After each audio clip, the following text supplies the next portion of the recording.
10-minute rule motion. Mr Peter Bedford.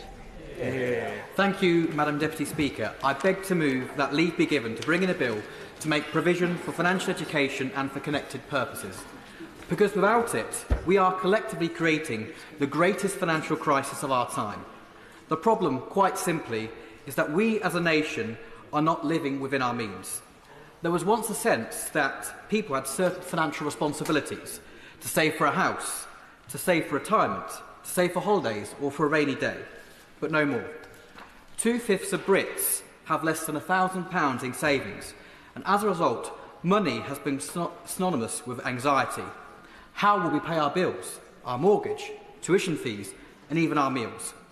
We have also ignored people's anxieties about money for far too long, whether that be university students, apprentices, or parents not eating to ensure their children can. We have high expectations but low means, and an extraordinary and deeply depressing statistic is that 96% of young people worry about money every single day. And yet we continue to spend, not least because it is so easy.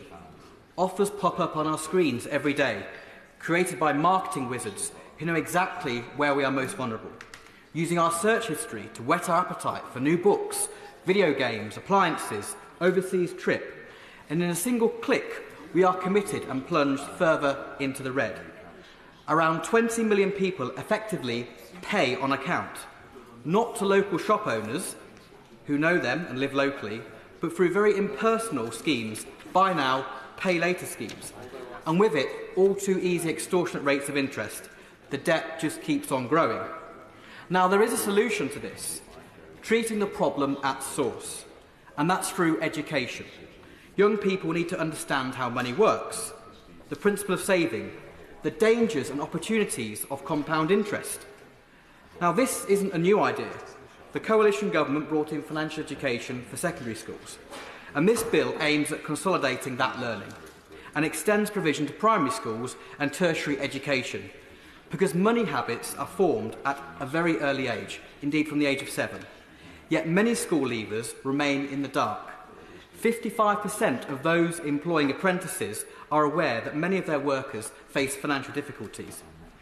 Now, this doesn't require extra resource, just extra creativity. In fact, it can bring the curriculum to life. For example, in Finland, all subjects incorporate money into their teaching. In maths, problems linked to savings and debt. Geography lessons explain the costs of deforestation on goods in the supermarket. And IT lessons explains the financial consequences of buying extra credit for your favourite video game. Madam Deputy Speaker, this is not a party political matter. This bill will reduce inequality. It will help explain the importance of property, the benefits of home ownership, of a comfortable retirement, and what it takes to provide for one's own family.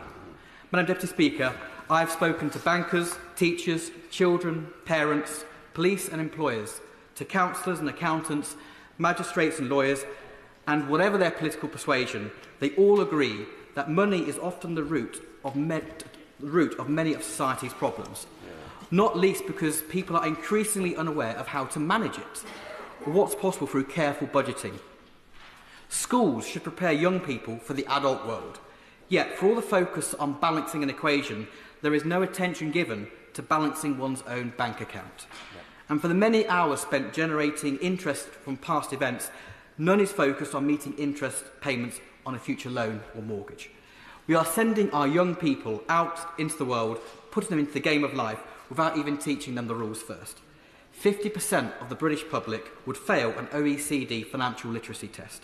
We rank alongside Thailand and Albania, despite being one of the world's wealthiest countries.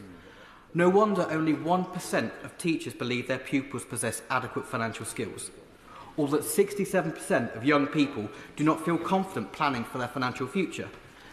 Madam Deputy Speaker, in my maiden speech I focused on the importance of social mobility.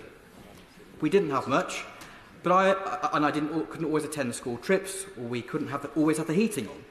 But I found ways to save for the things that I wanted in life.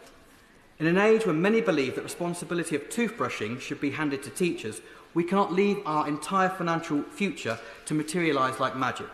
Before our economy decays even faster than those young teeth.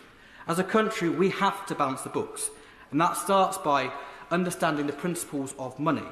That's why I and the co-sponsors of this bill urge the House to give future generations the tools and the knowledge to avoid walking into financial ruin, to lead successful and prosperous lives, irrespective of their backgrounds. The question is that the honourable member have leave to bring in the bill. As many as are of that opinion say aye. Aye. Of the contrary, no. I think the ayes have it. The ayes have it. Who will prepare and bring in the bill? Jerome Mayhew, Blake Stevenson, Josh Newbury, Jonathan Brash, Roger Gale, Shoka Adam, Vera Hobhouse, Ian Room, Sean Berry, Lewis Cocking, Martin Vickers and myself. Mr. Peter Bedford.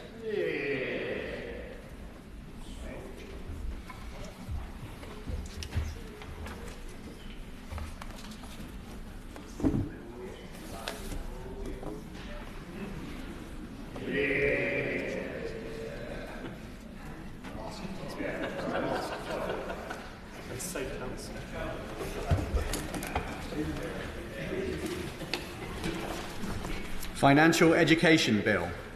Second reading, what day? Friday, 25th of April.